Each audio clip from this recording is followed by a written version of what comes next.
Is it possible to have good growth hormone levels, but at the same time have low IGF-1 levels? Before we dig deep into that question, let's talk about what exactly IGF-1 is. So, IGF-1 is a peptide hormone, and it shares roughly 50-ish percent the same homology as does insulin. And when I say it shares 50% the same homology as insulin, that means that the amino acid sequence of IGF-1 itself is 50% ish the same amino acid sequence as insulin. Hence the name, why it's called insulin like growth factor 1.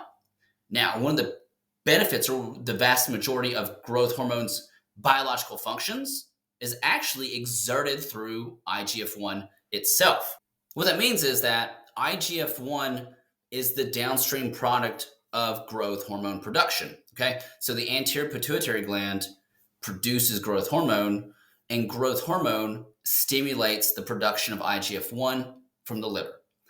Roughly 70-75% ish of all IGF-1 production comes from the liver, and the rest of it pretty much occurs in an autocrine slash paracrine action, particularly with a lot of that occurring in cartilaginous structures. Now that you have a brief understanding of the pathway of how IGF-1 is produced, let's go back to the original question.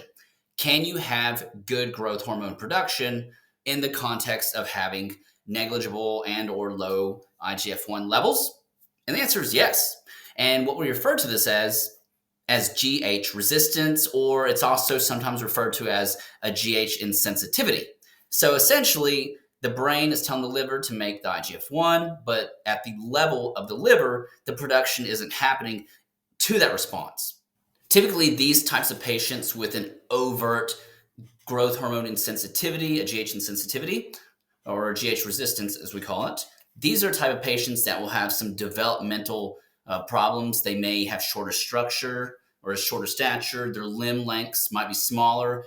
The body composition may be distributed to where there's more central adiposity. They may have osteopenia, reduced muscle mass. They might have some degree of cognitive development, but those aren't always the case.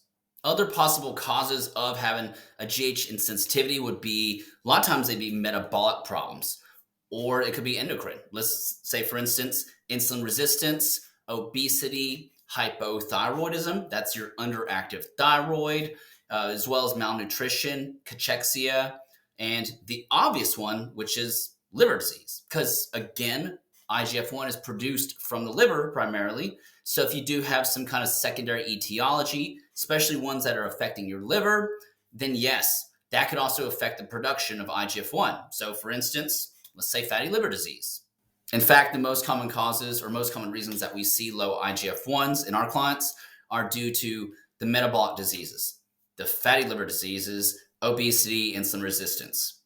Now, there's some more emerging literature coming out showing that if you have fatty liver disease, the degree of advancement of that disease from being fatty liver to fibrosis can actually be reflected by how low the IGF-1 is. So again, the lower the IGF-1 is in the context of fatty liver can be predictive of how advanced that disease itself is.